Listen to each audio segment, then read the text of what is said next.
Jesus, uphold your servant, uphold Dr. Ayabacho Lucas, uphold him, Lord, with your victorious right hand, and see him through, Lord, from the golden pipe tied to the olive tree in your presence, through which the oil of anointing for the nations flow.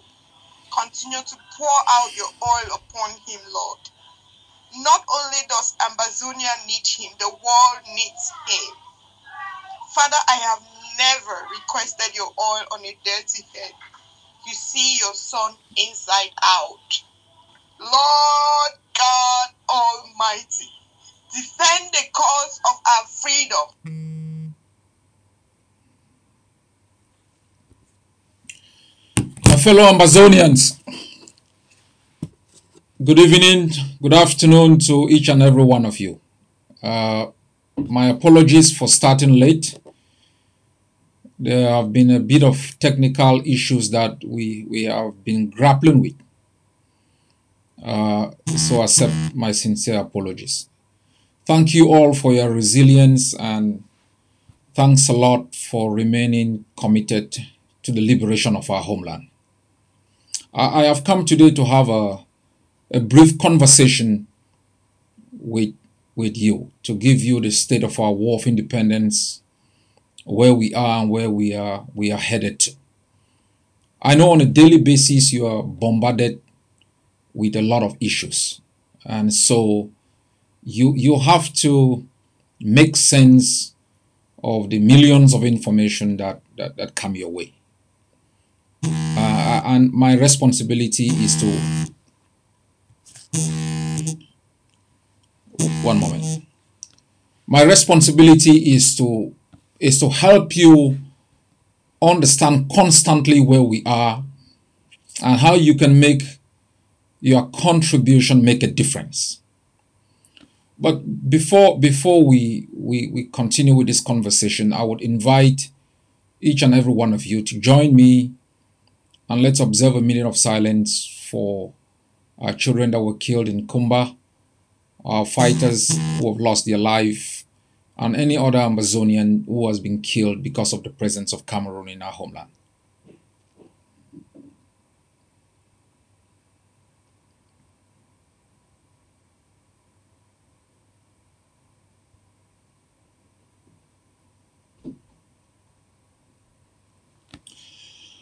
God bless their souls and provide protection to their families.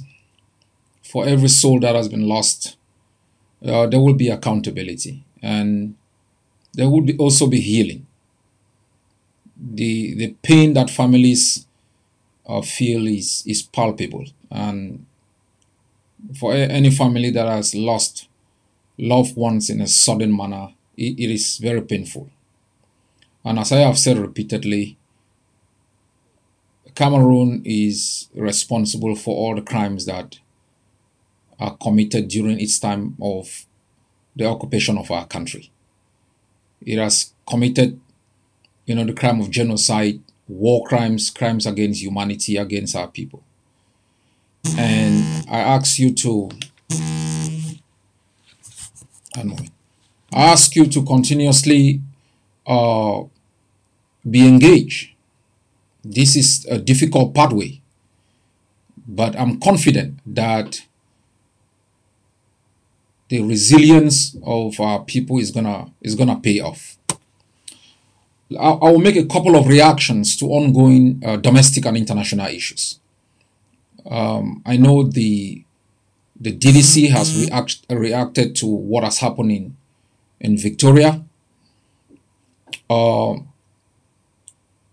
We have constantly in the past years declared clearly that schools are not safe. One moment, my people.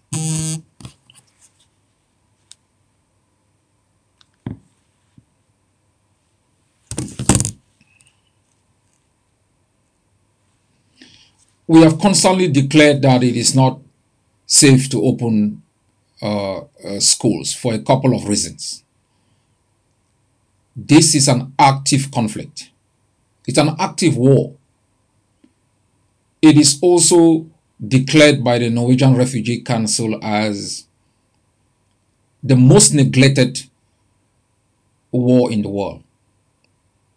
Lack of money and funding for humanitarian activities. No international instruments invoked to protect civilians during the time of the war.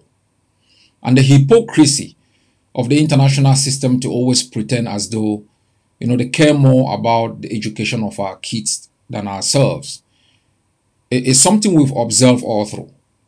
They have been unable to inject the funding through humanitarian organizations to take care of the IDPs and those who are been unjustly afflicted. They have been unable to invoke relevant UN instruments to protect our people, whether it's the POC, protection of civilians in times of conflict, or the R2P, the responsibility to protect. Despite our repeated calls to the international system to help protect our civilian population, or at least create a buffer zone and prevent La Republique from entering specific areas where our population can take refuge, our children can safely go to schools under an Ambazonian curriculum of education. And so we understand there is a conflict of the right to colonial education and the protection of human life. And we have repeatedly said human rights are indivisible, they are interrelated and interconnected. And so you cannot prioritize the right to education over the right to life. And we have said repeatedly, if the international system cares a lot about our education, it would provide some minimum form of support to our communities. It would put more pressure on the occupation regime, to reduce its level of brutality over our country and to adhere to relevant international humanitarian principles. Stop using proxy forces within our territory. Stop using infiltrators to carry out acts of assassination and arson on hospitals, school premises, and the attack of teachers and students. So the international system has basically failed to do any of this. Secondly, we have argued the immediate cause of our people rising up in the last 4 years has been because we rejected the colonial form of education that made us a liability. And Cameroon basically failed to revise its curriculum of education to conform to our own norms and standards. And so we cannot ask our children to go back into schools controlled by Cameroon and where our children will be taught using the curriculum of education, conceptualized and put into practice by the same colonial state that we have been fighting against. When independence was affirmed a few years ago, it meant Ambazonia is independent and our responsibility is to protect that independence and defend the territorial integrity of our homeland. And that is a solemn duty which all of you and all of us are called upon, to take. We can go 10 steps forward and 3 steps backward. I understand the necessity of early education. And that's why we've been working extremely very hard to develop our curriculum of education that conforms to our own standards and to make sure that we open community schools that can provide some form of early education to our kids. These are hard times. These are uncertain moments. Every people who have fought for their liberation have gone through this trajectory. And I call upon all Ambazonians to exercise patience and to know that the reward for their patience and resilience and resistance is going to be far greater than some temporal respite from the resistance.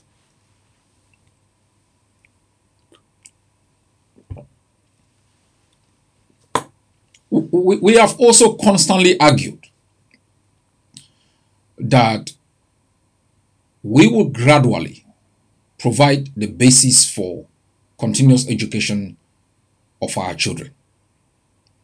We have also said any certificate acquired during this period will be null and void. These measures are not meant to hurt our people. They are not designed because we lack empathy or because we don't care, or as some will claim, because we are sitting, in the high security of foreign countries. No. Everything we are struggling to do is to speed up the day we end Cameroon's presence in our homeland, and to create an environment within which we can provide the best form of education for our people. That is the essence of our struggle.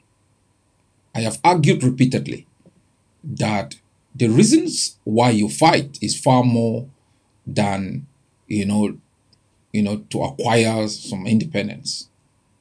You fight for better education. You want to make your children an asset to themselves and not a liability. You want better quality of life for your kids, and that can come through education. As Kavi said the other day, we sat there in Ambazonia and we did shipbuilding in Norway. We studied faraway history. We discovered, the new world, the road to India. Nobody ever taught us, how, the road to Ngwarkang, or the highway heading to somewhere in Kwakwa. We were the first persons. Our own history was denied us. The one that was given us was tailored to fit the colonial mentality that had been put in place by Cameroon. And so we want to provide a form of education that is worthy, that gives our children pride in themselves and the opportunities that are closer to them. We want to make Ambazonian children competitive from within and internationally. We cannot achieve these things under the colonial system put in place by Cameroon. It's a politically decadent society that is grounded in corruption and not merit, in nepotism, and all the kinds of schisms that have destroyed countries. We can't answer all the questions now. We can't tell you with exactitude when A or B will happen. But what we can say with certainty is that it's going to happen, because there has been movement in our war of independence. Since we started the resistance, there has been fundamental changes in terms of the domestic politics, denying Cameroon the possibility to receive coerced mandate and moving the struggle from the domestic control of Cameroon to the international system. There has been fundamental changes, stopping economic exploitation of our resources. So we've made steady progress. While I understand the continuous negativity, the continuous banging of uncertainty, the reality is quite different on the ground. What I also advise all those infiltrators and proxy forces being used by Cameroon is, I call them cowards. It baffles me. The other day I watched in Austria, and we sent our condolences to the Austrian people. I mean, who steps into the mall with an assault rifle and mauls down unarmed civilians? And who moves into a school and degrade the dignity of young girls, undress them, terrorize them? Who does that other than a coward? What is the objective? What is the objective of moving into a school of young kids and using assault rifle and mauling them down? What is the objective? Only cowards do that. Real fighters, those who believe in a cause, dedicate their time in the defense of the lives and dignity of the vulnerable. For everybody who has a daughter, everybody who has a child, it's unacceptable, to find young kids undressed and terrorized. We have asked for schools to be shut down, government schools operated by Cameroon to be shut down, and any other school to turn into a community school receive the blessings of the Board of Education and the curriculum of education. We're persuading our people to respect this call. We know that Cameroon is going to use this call to traumatize and terrorize our people, attack us for denying the right to education. But we are doing this for the best interests of the Amazonian people. And I use this opportunity to extend my condolences on behalf of all of our people to those who've lost loved ones because of this evil, and those whose dignity has been attacked because of the presence of Cameroon in our country. As I said in my audio today, it's not the end of the war that is going to change the situation. It's the withdrawal of Cameroon from Amazonia. Cameroon has to withdraw. And I ask Amazonians, I ask each and every one of you, to understand that narrative matters. Matters a lot. How you situate your struggle matters in the way others will perceive it and how they can support you. If you want to end a war, people will help you end the war. If you want to get Cameroon to withdraw from our land, you would invite a different set of persons to help you achieve that. If you want to achieve justice, you have different sets of persons that will help you in that venture. If you want independence, you will be helped towards independence. All peoples who have fought have set their objectives clearly, have articulated those objectives in a clear and concise manner, and have been able to be consistent. Liberation struggles are not opportunistic, they are not emotional. You don't get up one day and because you feel bad, you feel the war has to end. You can't stop the war. You didn't declare the war. The war was declared on us on the night of the 30th of September 1961 by Cameroon. We have just been unable for the past close to 60 years to fight back. They haven't stopped killing. When you didn't have guns, they were killing.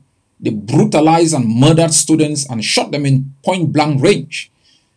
They raped mothers. They committed all forms of atrocities in our homeland. I mean, lobbed grenades on peaceful protesters, chopped their arms and limbs. The war has been one-sided. I never heard anyone calling for the end of that war. But when we have risen up to defend our lives, you start hearing voices end the war. Cameroon has to withdraw from our country. That's the only way the war can end. So I ask our fighters to be committed to their code of conduct, and I call upon our people to avoid sending their children to any schools overseen by Cameroon in areas controlled by Cameroon, because such senseless activities that we watch in Victoria would repeat themselves. And the international community has to take its responsibility and hold Cameroon responsible for these crimes, these despicable acts of brutality against our civilian population. But let me also say this. I know people always argue that the chaos is not in our favor. Let me say this. Any commission or omission that occurs in our country because of the presence of Cameroon's occupation is in favor of Ambazonian independence. I have explained this repeatedly. The international system operates on the premise of order. It doesn't operate when there is disorder. And it does not allow vacuums, because vacuums are, the very basis for disorder. So if Cameroon thinks by engineering proxy forces and sponsoring infiltrators to cause maximum chaos in Ambazonia is going to, in a way, attack the reputation of the Ambazonian War of Independence and undermine the reputation of our leadership, they are making a fundamental mistake. The conflict between the protection of sovereignty of states and the right to external self-determination is resolved in two ways. Let me take this over again, and this is critical. The conflict between the protection of national sovereignty, territorial integrity, and the right to external self-determination is resolved in two ways. There is an international club of nation states.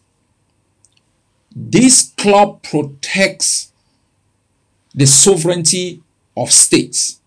It avoids the creation of other states. There are exceptions because that international club also accepts the principle, the basic international principle of the right to self-determination, that every people have a right to self-determination. And so while they protect the sovereignty of states, they also understand the necessity to protect every people's right under international law to self-determination. So how is this conflict resolved? When peoples rise up to fight for their independence, the first position of the international system is not to break the golden rule.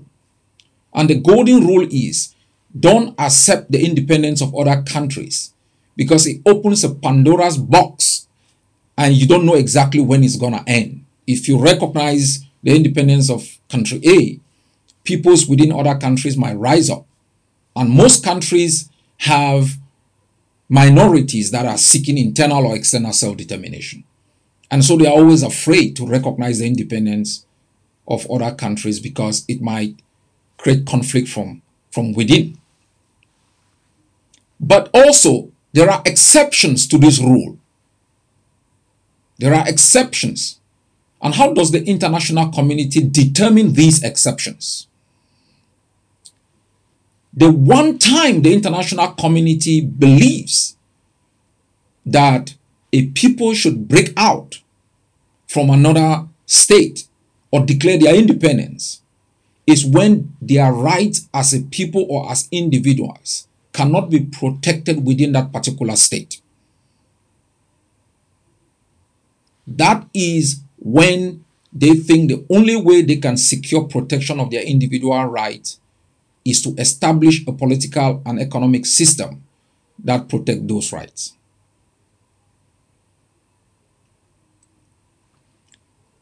The second point of exception, and that holds true for Amazonia, is chaos. Each time there is a war of liberation, it creates chaos. Chaos translates into instability. Instability translates into the movement of people. It creates uncertainty in terms of international trade. It creates security issues like the issue of terrorism. If you have chaos within a struggle of liberation, the international system responds by accepting the independence of those people in order to bring back stability. Chaos arises because a vacuum has been created. The established state is unable or unwilling to protect the people who are resisting.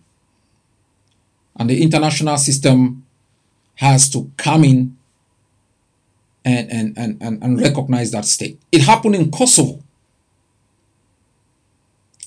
The Ambazonian case is unique. No country has to be afraid that the recognition of our independence will create some domestic chaos in their own country. Our case is unique. The case of Kosovo was unique. Kosovo was an autonomous region within Greater Yugoslavia. When President Tito was in power, when President Milosevic took power, that autonomy was rescinded, was taken away. And the right of Kosovars within the Greater Yugoslavia was no longer protected. That's how they formed the UÇK and began to fight for their independence. Serbia being unable to protect the Kosovars necessitated the intervention of NATO for that protection, guaranteed a greater sense of autonomy and independence. Ambazonia is unique. It's unlike even Scotland. There is a union treaty more than 300 years old between Scotland and England. The rights of the Scots are protected within the United Kingdom. They have devolved powers in their parliament and also in their own political institutions. And that's why a place like Scotland wouldn't simply move to declare independence. It has a constitutional procedure it can follow to acquire that independence. But it will lack international sympathy because the international community understands the rights of the Scots are somehow protected. But the issue of nationalism trumps the protection of rights under a different state. And so you can understand the Scots. Ambazonia is unique. Was an independent state occupied by Cameroon. The rights of Ambazonians are never protected. Even when the African Commission on Human and People's Rights, asked Cameroon in the Ngubne versus Cameroon case to establish the basis for the protection of these rights, Cameroon has basically failed. Cameroon has established a murderous political regime that has systematically eliminated Ambazonians, orchestrating crimes against humanity, war crimes, and genocide.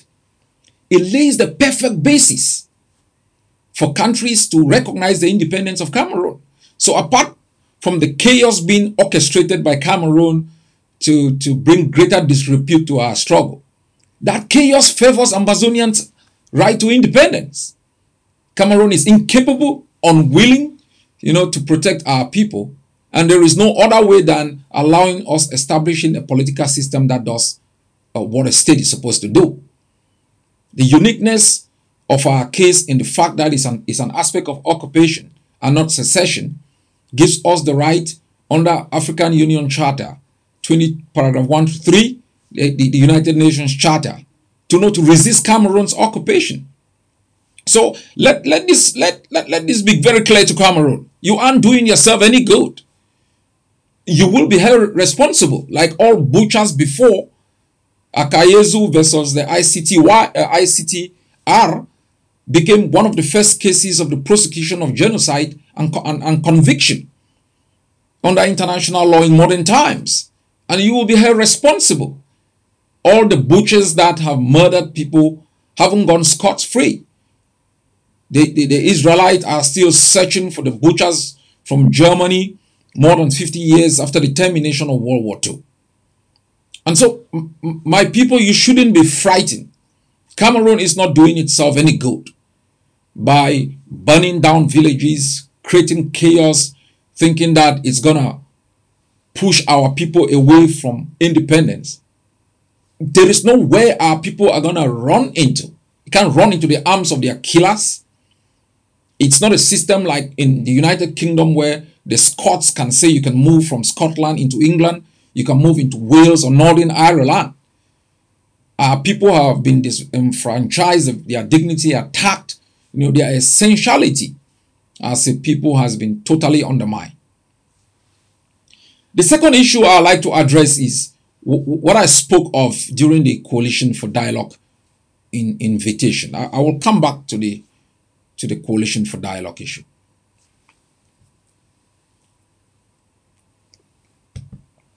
Now, when I was following up the coalition conference, I was confused. When I found these traitors coming to address, look, my people. During World War II, the Brits had to choose between Chamberlain and Winston Churchill. During that same war, the French had to choose between De Gaulle and Pétain. We are the only ones who are hugging and embracing infiltrators. We are not talking about, people's opinion. We are talking about people like Munzu, who was the spokesman of the SCNC. We worked together, and because of an opportunity that was undersigned by Cameroon, he started speaking with a different tongue. Treachery. We are talking about John Frundi, who, was part of the foundation of the SDF, knowing clearly well that it was put in place to fight for the independence of Ambazonia, and whose activities has resulted in the death of thousands of people. And even if he is against independence, at least he would act like a father who has overseen resistance, like a mother hen, protect the chicks. But he's going out there like an angry old man who feels like his days of glory has been snapped away from him. And so he can throw Ambazonia under the bus. And this is unacceptable, to continuously give a platform to these, traitors. Is bewildering. But let me say this, and some of them call themselves federalists. They call themselves federalists. I explained something the other day, and I'll try to be brief. In 1789, you had the French Revolution. You had the French Revolution, the Declaration of the Rights of Man, fraternity, equality, and liberty. These three concepts are critical in why the notion of federalism does not exist in Francophone states. And it's important for us to understand. Somebody asked me once, that was Mr. Atam Milan. He asked me about the position of the French. And I said the French would be happy for us to go. They would be very happy for us to go than to accept any form of federal system that will undermine Francophone culture and undermine France's control of the Central African sub-region. After all, the French have made more investment in Nigeria and South Africa than in all Francophone countries. So, but let me take you back to some basic history so you can understand why it is so difficult for Cameroon to decentralize. It's not because they hate it, or they don't like it, or no, it's impossible.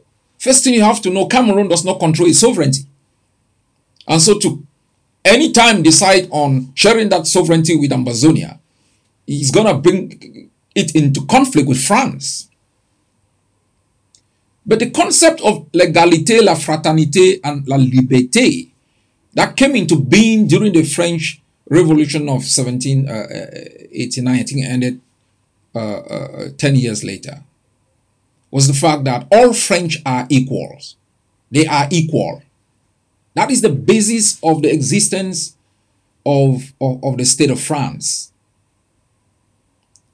In 1946, had the constitution of the Fourth Republic. The French Constitution of 1946 gave more powers to the French Parliament than to the French executive branch. And there was chaos because it was difficult for the executive branch to act on issues. It was constantly being held back by the legislature. It was almost like, a parliamentary system.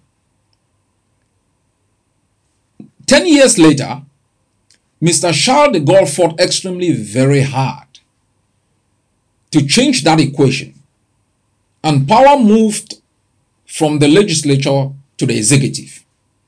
That's the French Fifth Republic. That is the basis of the existence of modern day France. The constitution of all Francophone African countries is drafted in total reflection of the constitution of the Fifth French Republic. Strong presidency, strong executive branch that oversees the concept of l'égalité, fraternité, and la liberté. The French never factored in the existence of little pockets of minorities either based on religion, gender, or race. They never factored these things. They believed if you live in France, you will have equal opportunity and you will thrive. They've never thought that there are specific identities, there are specific issues that need the protection of the French Constitution. So the French Constitution, that is the basis of the existence of all Francophone states, does not guarantee the protection of minorities, either based on gender, based on race, based on religion. That is why you found the French had to ban the Muslim veil, and they've been so hard on the issue of even the Jews using signals in public spaces. That is why even though you have the French newspaper, I think I've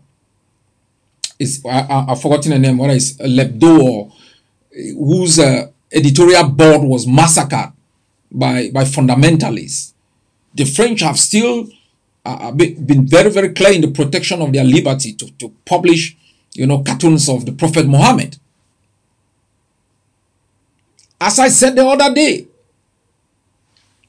the International Covenant on Civil and Political Rights in its Article 27 protects the rights of minorities. Every country that ratifies that treaty accepts to protect minorities. When the French ratified it, they entered a reservation on Article 27, and they sent a letter to the Human Rights Committee, and in their justification, they said the French don't have any minority. And so how can you put in place the concept of federalism within a political space where there is no acceptance of the existence of any minority? How can you even talk about regionalism? How can you even talk about provinces? So Cameroon is doomed because its sovereignty is controlled by France. Its constitution is coached against the 1956 French constitution. It has no powers to do anything. So all of these traitors going around and calling themselves federalists are colonial apologists.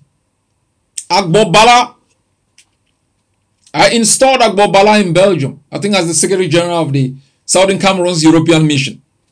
Most of you must have seen our video. When we were going for that meeting, I didn't really want him to come along, because he had his agenda.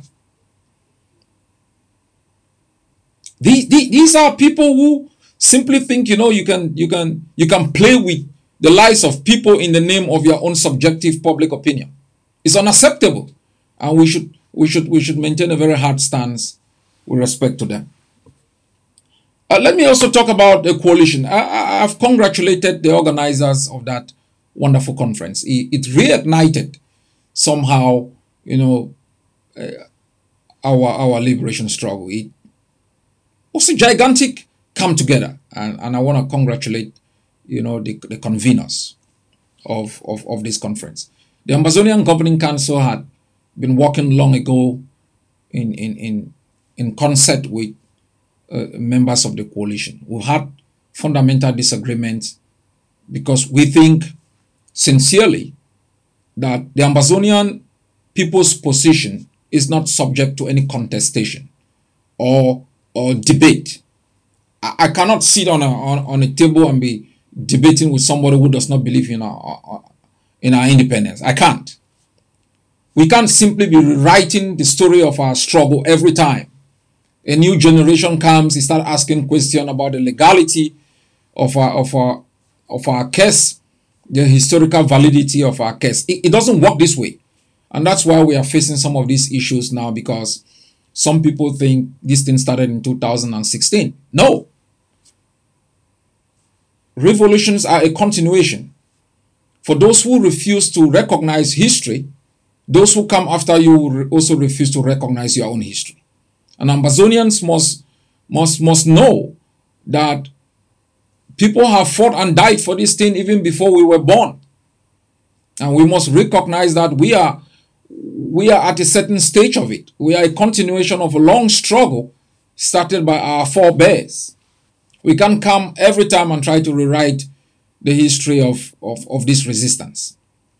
I know sometimes it's necessary to do certain things to reawaken, the new generation, because we don't read, we don't study, so it's easy to follow what is happening at this particular stage.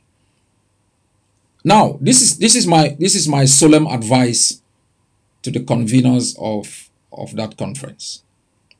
You've done your survey, and the results have been outstanding. Overwhelming majority of Ambazonians have elected for independence. There has been some slight disagreement. The vice president of AGOVC has addressed that privately. I will not talk about it. I know it's still in process. The vice president will deal with that subsequently. But the outcome of that survey, spoke and speaks for itself. Ambazonians want their independence, totally free from Cameroon, have control over their sovereignty. The advice I will provide to my brothers and sisters and comrades of the coalition is stubbornly maintain your independence. Stubbornly maintain your independence. Don't allow your platform to be exploited by those who cannot manage their own organizations, who are waiting for any platform to position themselves for power. Don't allow it. Strictly maintain the independence of your platform. Work with the Ambazonian Governing Council. It's the most credible, powerful, structured organization that can translate your vision into reality. We are the ones overseeing the conduct of the defense of the homeland. And as I said, and without arrogance, without trying to undermine anyone, it is only the Ambazonian Governing Council and all those who are fighting who can delegate people to speak on behalf of the war. It is a fact. It's not trying to undermine anyone. But we think, as I said, that the coalition platform is a well-resourced platform which we can benefit. We can work together to make sure that the resources provided by the coalition in terms of human resource and otherwise can be brought to help the team that has been put in place. I know when I said that I have put a team, I know people said, oh, why did I say I? Ambazonians, you have to know that these things we always talk about as a matter of platitude. I know it sounds good, but we must put everything in context. As president of the Ambazonian Governing Council, I have the authority under the charter to establish such groups. And that's exactly how I said it. I know when things are good, you want the we. If they say Ayaba has gone to London to sell oil, it's Ayaba. You cannot say we went to London. So I understand that. But it's us. As I've always said, it's us Ambazonians. And I have been able to discuss with the Vice President, the Secretary of State, and other top aides of the Ambazonian Governing Council on our strategy with respect to the coalition, and the Vice President is overseeing this. We will do this in good faith, but We will not allow the recreation or enactment of any other SCACOF or SCLC. We will not be part of it. I have read somewhere people saying they want to establish a leaders. There are no leaders there. The danger of this war is for anybody to use Facebook and to make themselves leaders. No. We should stop this. There are stakeholders. There are people who are powerful voices in our war of independence, who are not leaders of organization. But not because anyone can hold a Zoom meeting, can hold a Skype meeting, can speak on Facebook, they become a leader. And we are constantly going around trying to bring them together. We must recognize the leaders of this effort. We should not be politicizing this liberation struggle. And as I have said, and I will hope the coalition will take this advice seriously. I see a lot of vultures jumping on your platform, hoping they can pick up money, hoping they can get your support, as though we are kind of a CPDM kind of endorsement procedure. They will not take you anywhere. It's dead on arrival. The Ambazonian Governing Council is the only movement with whom you can work and receive credibility. There are other leaders that have credibility that I think you should work with, but avoid these vultures who are running around asking you to elect leaders or to create whatsoever. Maintain your independence as a resource pool and use that resource pool to provide advice and all forms of support to the political leadership that is overseeing the war of liberation.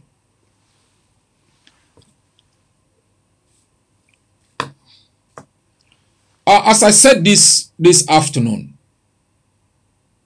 we cannot allow Cameroon or activities on the ground to dictate the way we function on a daily basis.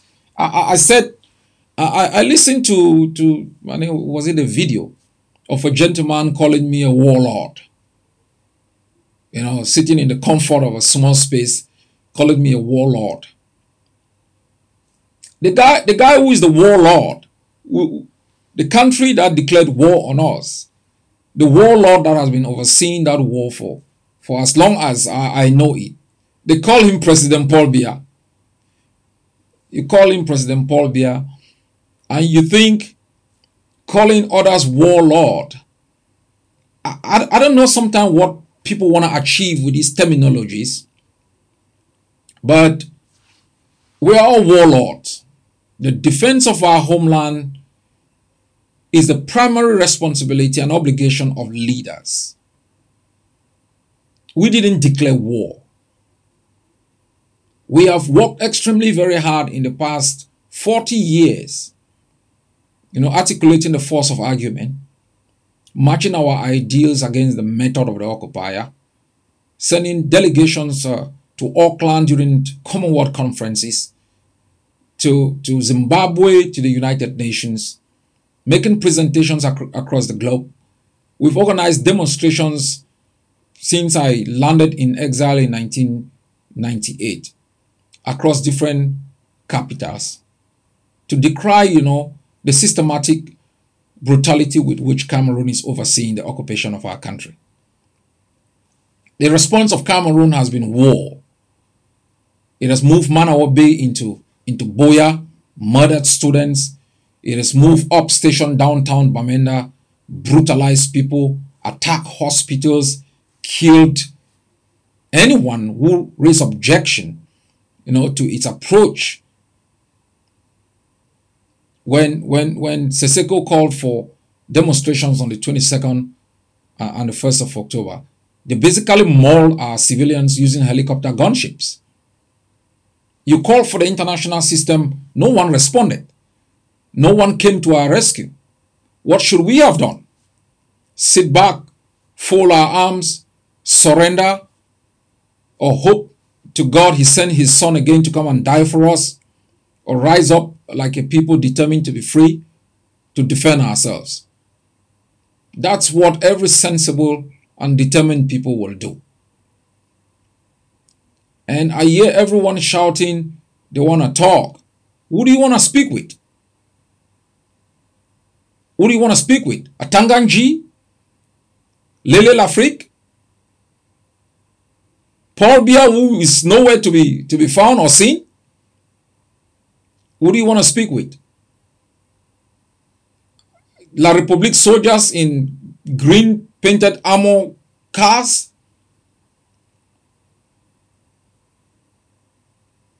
Cameroon is not willing to talk.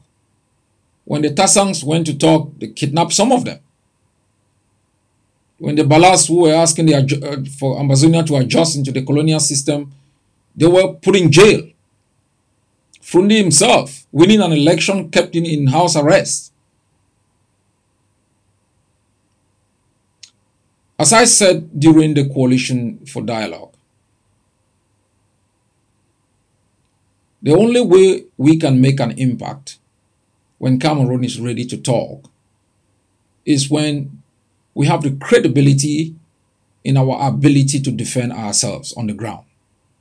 Diplomacy will end the day Cameroon defeats us on the ground. It will end. It ended for the Tamils in Sri Lanka. Tamil leaders even asked the Sri Lankan government to hold on with their assault on their last outpost for the Norwegians to engage in discussions. The government of the Sinhalese rejected it and pursued its military objective to its logical conclusion and defeated the Tamils. We aren't calling for our people to defend and arm themselves because we want war. We are doing so because we want to stay alive. We are doing so because we understand the method of the occupier. We are doing so because we have a strategic understanding of the way the international system functions. The talk about diplomacy goes hand in hand with the right to self-defense. If you want to be a tough diplomat, you must have a bargaining power. And the bargaining power is deduced from the strength of your forces. But my people, I can assure you that because of your commitment to the stabilization project, we are arming our people. We are arming our forces. It's not a joke. We are not going to postpone this war of independence. We are not going to bequeath to the next generation an incomplete project. We will end Cameroon's occupation of our country and bequeath to the next generation a free homeland to develop. It's our responsibility. It has been moved from the Endeles, the Fonchas, the Munas, and the others to the John Frundis, who was moved to the Barrister Kontang Elat, moved to the Ambassador Forsong, moved to Chief Ayamba, moved to the Palm Force, moved to the Akwangas. It's been moved. We can't be acting like babies. We can't simply be ponchos piloting every day. We are treating a war of independence as though it's a political jamboree. This is serious stuff. And we should be committed. It's a matter of obligation. It's not how you feel. It's not you have a good day.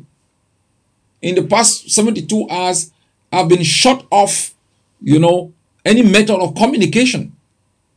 I have been struggling to communicate with the megaphone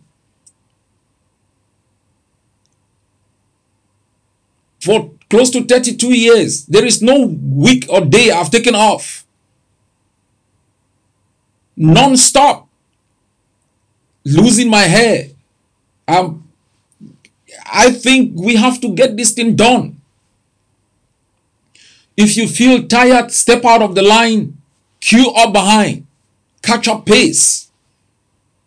But we are not going to get up one day and because a few people are feeling bad about this and then we simply have to wait or call Yaoundé and say, hey, we're tired today. Can you stop your military from attacking Pinyin? We will be back next week. It doesn't work that way. You can't get people's kids in the bushes for 4 years and You want to be out here with a megaphone shouting every day, you know, dialogue, dialogue. Cameroon should be the one begging. All liberation struggles have been like this. The occupier begs to talk. The oppressed defy the logic of their occupation and make them to succumb. No traitor, no infiltrator is going to stop our march forward. And I have said, we launched the stabilization fund. I ask each and every one of you, wherever you are, my people, to commit. I know it's tough. I know you may be angry. I know you feel sometimes frustrated. This is how the journey is. I ask you to commit.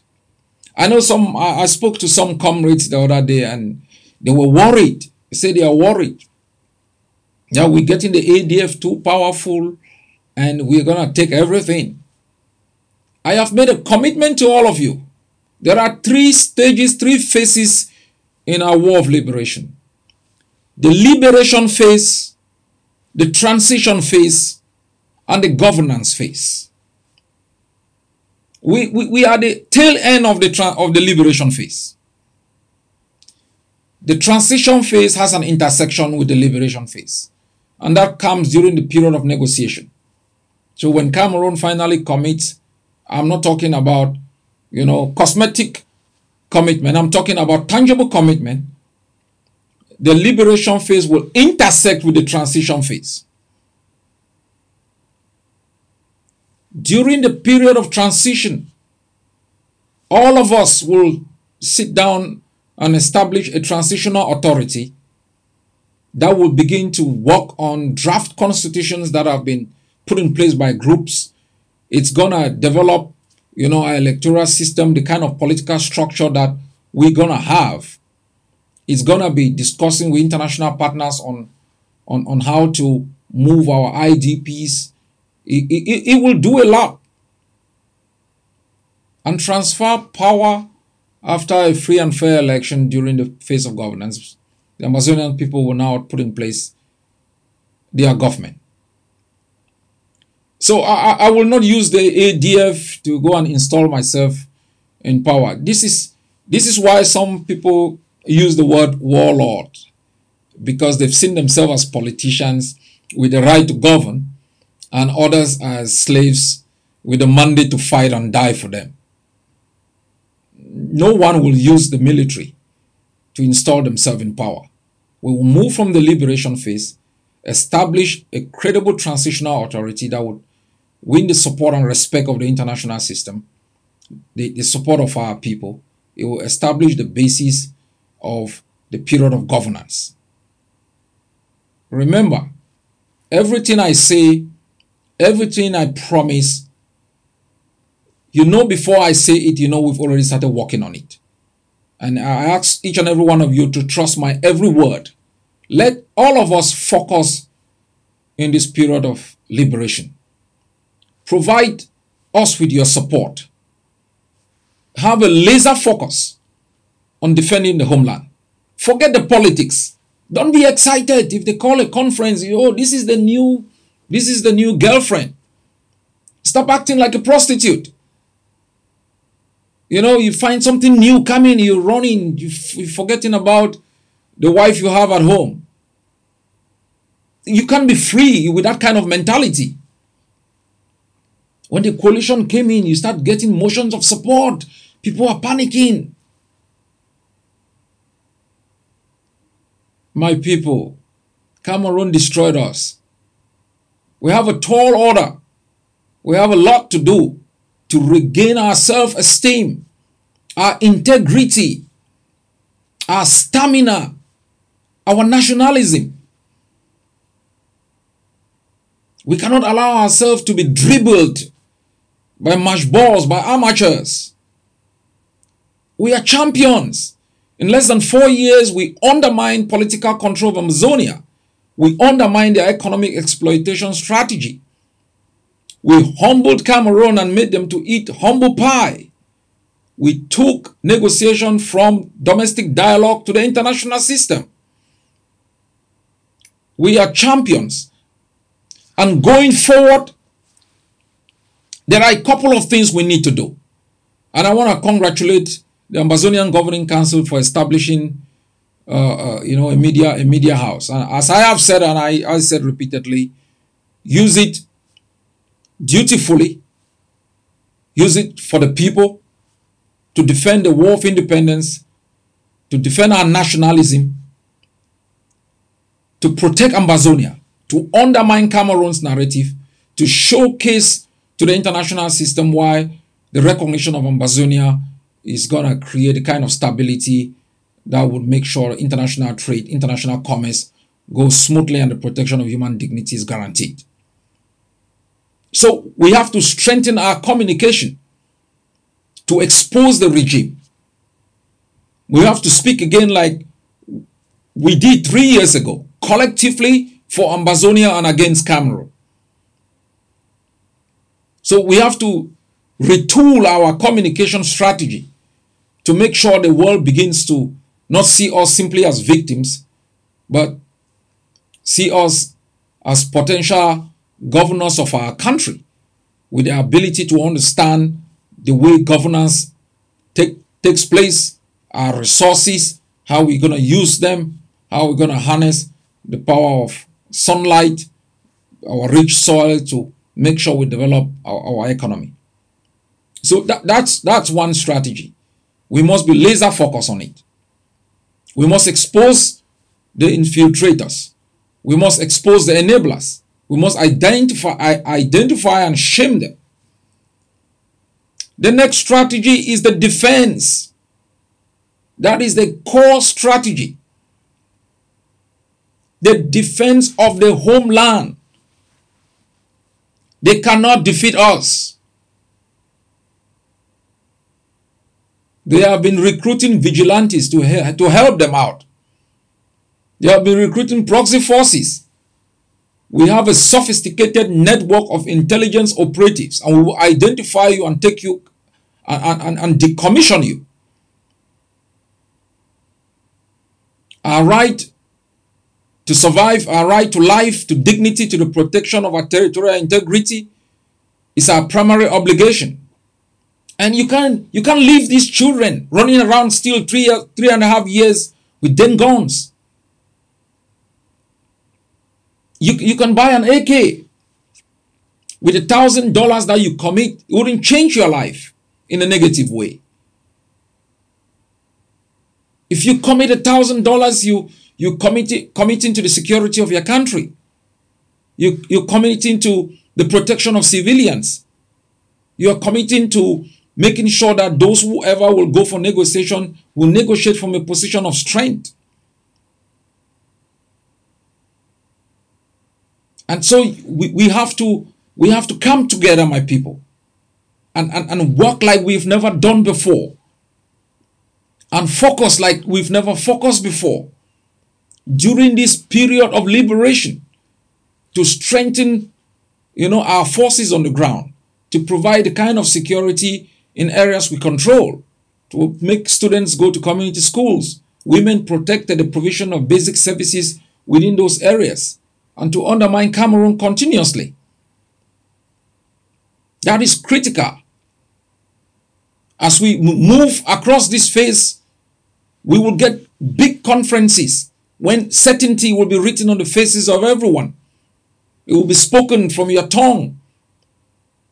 We will now sit together and establish the transitional system that will begin, to transition us from the period of liberation to that of transition and into the period of governance.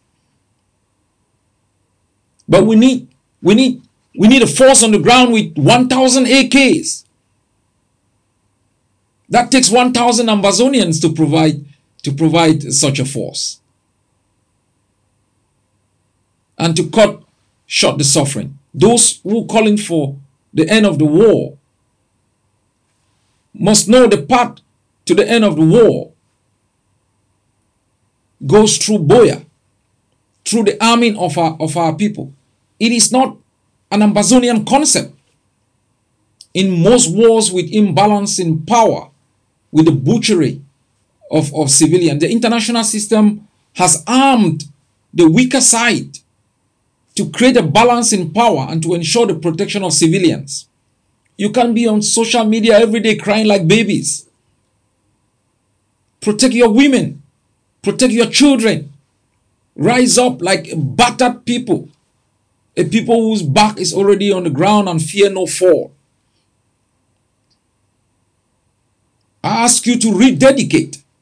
I ask Ambazonians on the ground to understand that the South Africans went through this. They retransferred for 27 years.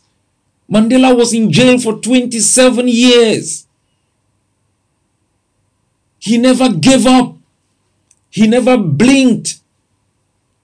The South Africans blinked first. They came and begged Mandela to help them go out.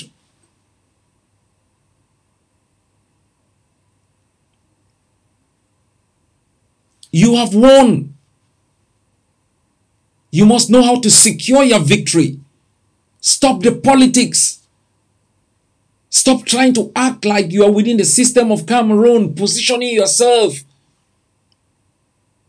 What we are trying to offer is a free homeland where everyone will have an opportunity. Those of you out here, you know how much you earn. You earn 3 times more than a minister in La République. So why are you concerned with governance? The private sector will be an engine of growth and opportunity. Think about being an entrepreneur and an investor. What about envying Dangote? What about envying the person who created Apple? What about Steve Jobs? What about Zuckerberg? Why are you concerned with decadent political figures who have destroyed our continent? Why are you concerned with the politics, the belly politics that has destroyed countless generations? I want to be remembered for this period, for my contribution towards the liberation of my country. I don't want to be remembered 10 years from now being a minister, being a governor. What the hell is that? We have a responsibility. There is no blinking. Nobody can stop this war. Only Yaoundé can quit. No one has the power to stop it, except Yaoundé withdraws. So if you are instrumentalized by Yaoundé to march, if you are a soldier going and playing politics with Yaoundé, you can't stop us. We are determined to be free, to end Cameroon's presence in our country. They have to go. That is the pathway to peace. It goes through justice. We aren't reinventing the wheel. We aren't contesting the territorial space of Cameroon. We aren't asking for a piece of their land. So what do you want to negotiate about? They should get the hell out of homeland. Let the IDPs go home. Let our mothers have peace. Let our children go back to school. That's why General Ivo died. That's why Sisiko is in jail. That's why Bengi is locked up there. That's why Numbi is in Bamenda for the past 7 years. That's why Tatingu, that's why Nelson, that's why all the others, Fred and the others, are in jail, the Triggers and the others. What the hell do you think? That you're going to open the prison walls and bring back Ambazonians into the same prison? Hell no. We will battle block by block, rooftop by rooftop, gutter hole by gutter hole, inch by inch. We will arm our people until the sun permanently shines over our country. It's the duty of this generation. I understand it's difficult. It was never meant to be easy. In times like the present, the people make a choice between Winston Churchill, who called on his people in times of dire strait not to give up, to fight in the high seas, to fight on land, and to battle the Germans wherever they may show their head. Or to surrender and beg like Chamberlain, hoping that the wickedness of men like Hitler will sometimes give way for freedom. In times like the present, the people think like George Washington, who outnumbered or gone, never gave up. In times like the present, you think about how the Rwandans did it. In times like the present, you invoke the spirit of Martin Luther, who wrote a letter from the jail of Birmingham. You think like Malcolm X, who asked all people to arm themselves. You think like Nelson Mandela. In times like the present, you are not selfish. Freedom is a universal currency. It's an ideal that defies the logic of time and space. And for us, it's so precious because we don't have anywhere to go. We've begged to be slaves under Cameroon. They've denied us the right to even live within our own land. We've asked to share our bounties with them. They've stolen all of our wealth and kept us in abject poverty. We've asked simply to have an educational system beholding of who we are. In the language we understand, they denied us. We ask for a legal system that presumes us not guilty until the court of law makes sure that happens. You find men in legal tradition parading the streets of Yaoundé, trying to beg for a living under a parochial system that we fed them more than 50 years ago. Where is the spirit of Kuva Lekenye, the Endeles, the Fonchas, brave men who stood up in times when there was no social media to be able to offer them some level of communication? I am asking you, I am not asking you to go to Mars. I'm not asking you to go to the moon. I'm not asking you to donate your kidney.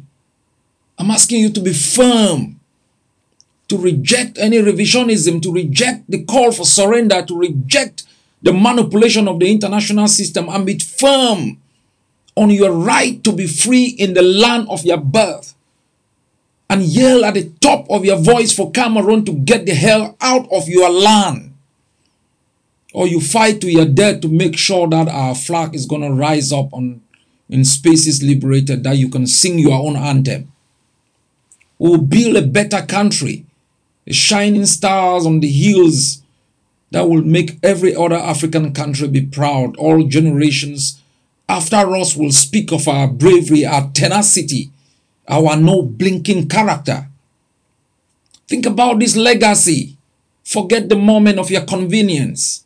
Stand for something greater than your own life. An ideal that's far bigger than who you are, our generation. Not Cameroon, my people. Not a country you fed, provided asylum for its people to occupy you and treat you like a captured people. Not Cameroon, and not this generation of the bravest and finest men and women who've marched across the streets of Europe, the United States, and all around the world to rewrite the history and story of once a brave people who were free and established the first democratic government in the continent of Africa. Let's strive for the moon. If it is too near, let's go to the stars. That's where Ambazonia belongs. God bless you all. God bless Ambazonia.